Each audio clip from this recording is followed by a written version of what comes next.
Hello, hello to another short story. Today, I have a happy accident for you, a classic weird fiction story by an author who was not necessarily known for being a weird fiction writer, Hector Hugh Munro, better known under his pen name Saki.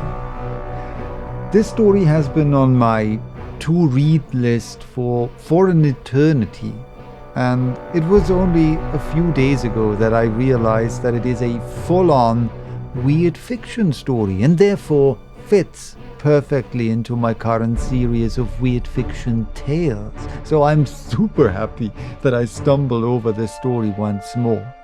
Sredni Vashtar is a masterful example of a weird tale blending psychological horror, uncanny elements, and an atmosphere of dread to create a story that lingers in the reader's mind. And it lingered in mine for quite a while. I have to apologize, by the way, in advance for my... No, I won't say it. You will notice what I apologize for, and I apologize from the bottom of my heart. Now, lean back, relax, and enjoy Sredni Vashtar by Saki.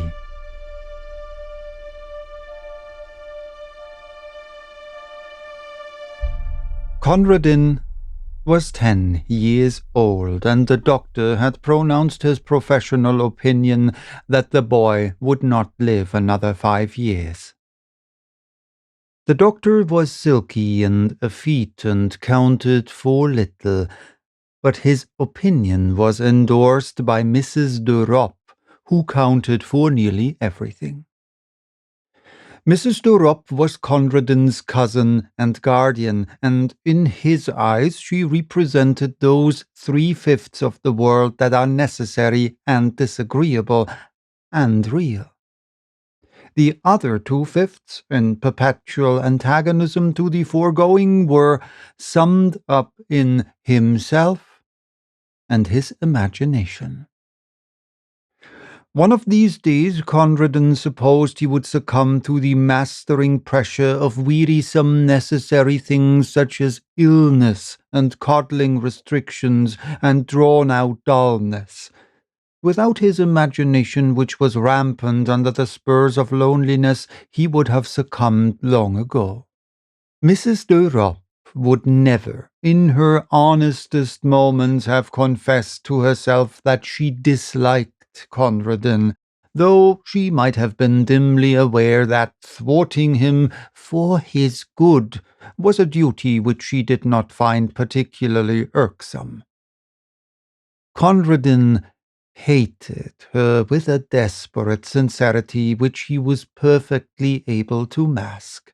Such few pleasures as he could contrive for himself gained an added relish from the likelihood that they would be displeasing to his guardian, and from the realms of his imagination she was locked out, an unclean thing which should find no entrance. In the dull, cheerless garden, overlooked by so many windows that were ready to open with a message not to do this or that, or a reminder that medicines were due, he found little attraction. The few fruit trees that it contained were jealously set apart from his plucking, as though they were rare specimens of their kind blooming in an arid waste. It would probably have been difficult to find a market gardener who would have offered 10 shillings for their entire yearly produce. In a forgotten corner, however, almost hidden behind a dismal shrubbery, was a disused tool shed of respectable proportions, and within its walls Conradin found a haven, something that took on the varying aspects of a playroom and a cathedral. He had peopled it with a legion of familiar phantoms, evoked partly from fragments of his history and partly from his own brain, but it also boasted 2 inmates of flesh and blood. In one corridor lived a ragged, plumaged Houdan hen, on which the boy lavished an affection that had scarcely another outlet. Further back, in the gloom, stood a large hutch, divided into 2 compartments, one of which was fronted with close iron bars. This was the abode of a large polecat ferret, which a friendly butcher boy had once smuggled, cage and all, into its present quarters in exchange for a long-secreted hoard of small silver. Conradin was dreadfully afraid of the lithe, sharp-fanged beast, but it was his most treasured possession. Its very presence in the tool shed was a secret and fearful joy to be kept scrupulously from the knowledge of the woman, as he privately dubbed his cousin. And one day, out of heaven knows what material, he spun the beast a wonderful name, and from that moment it grew into a god and a religion. The woman indulged in religion once a week at a church nearby, and took Conradin with her, but to him the church service was an alien rite in the house of Rimmon. Every Thursday, in the dim and musty silence of the tool shed, he worshipped with mystic and elaborate ceremonial before the wooden hutch where dwelt Sredni Vashtar, the great ferret. Red flowers in their season and scarlet berries in the winter-time were offered at his shrine, for he was a god who laid some special stress on the fierce impatient side of things, as opposed to the woman's religion, which, as far as Conradin could observe, went to great lengths in the contrary direction. And on great festivals powdered nutmeg was strewn in front of his hutch, an important feature of the offering being that the nutmeg had to be stolen. These festivals were of irregular occurrence, and were chiefly appointed to celebrate some passing event. On one occasion, when Mrs. de Ropp suffered from acute toothache for 3 days, Conradin kept up the festival during the entire 3 days, and almost succeeded in persuading himself that Sredni Vashtar was personally responsible for the toothache.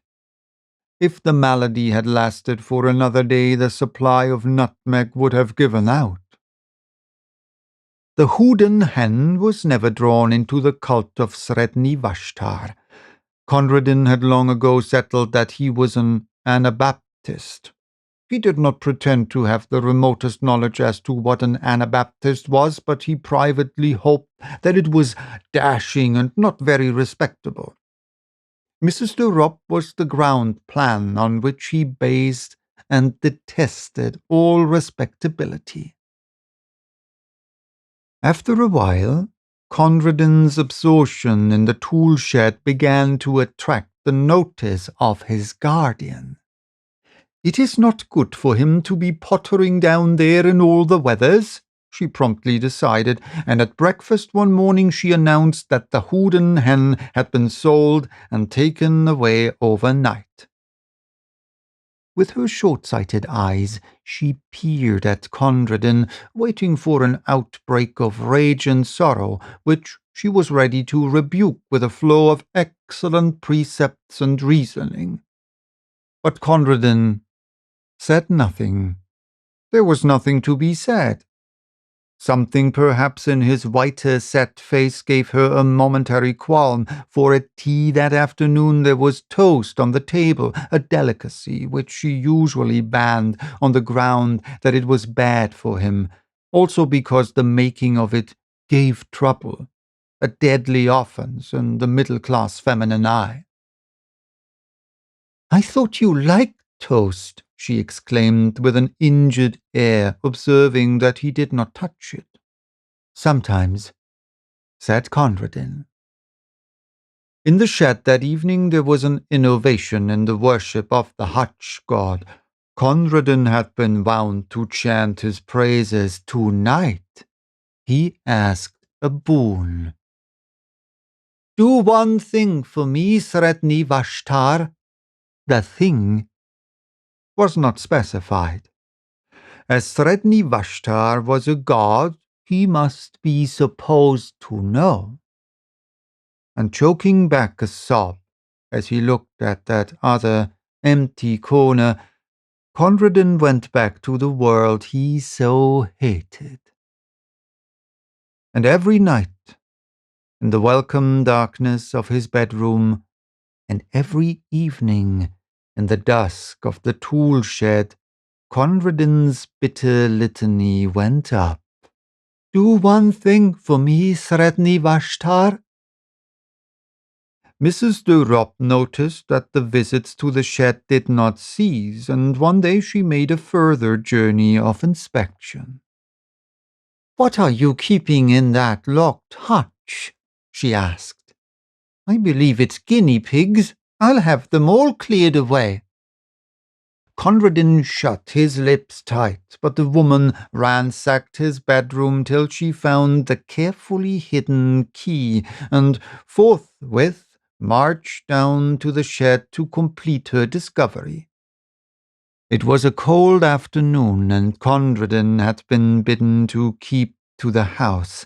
From the furthest window of the dining room, the door of the shed could just be seen beyond the corner of the shrubbery, and there Conradin stationed himself.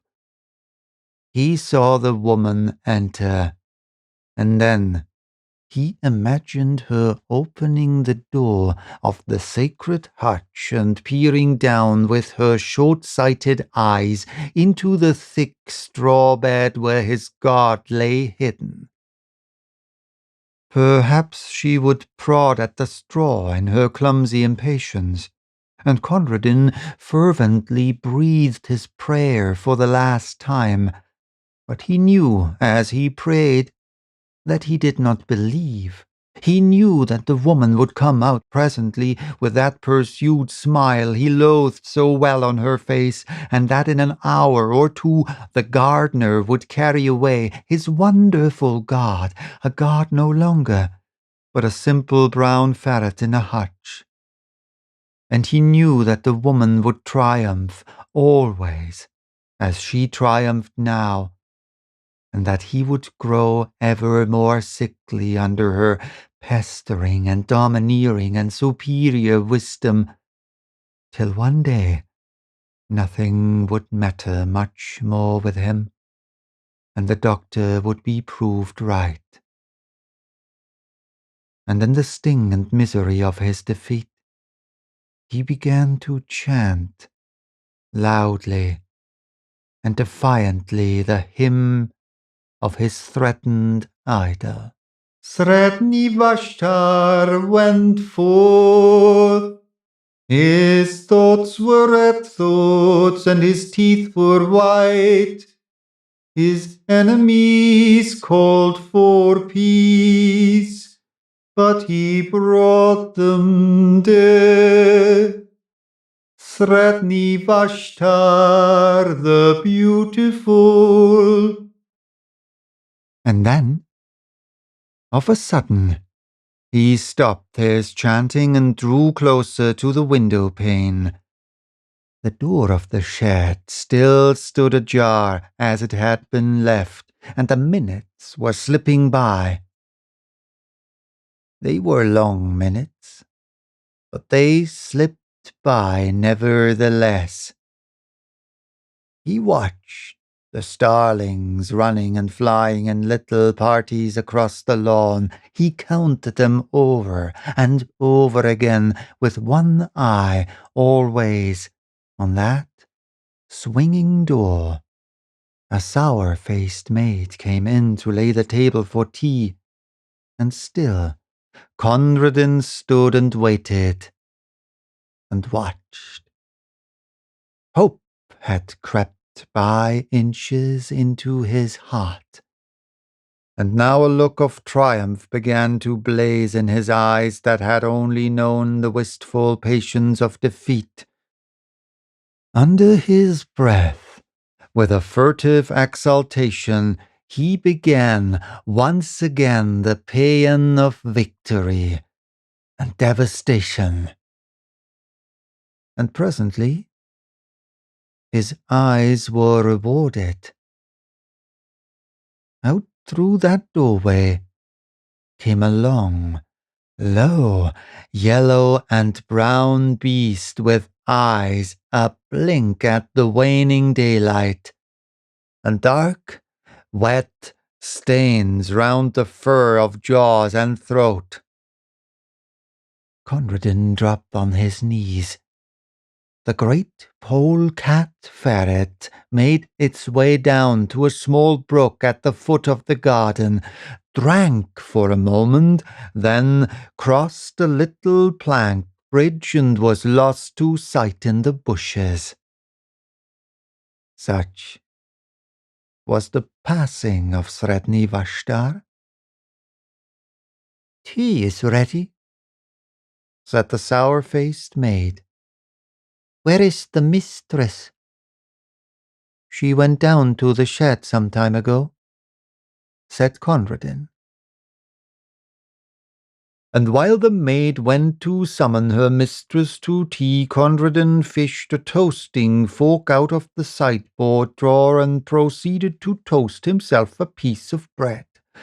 And during the toasting of it and the buttering of it, with much butter and the slow enjoyment of eating it, Conradin listened to the noises and silences which fell in quick spasms beyond the dining-room door.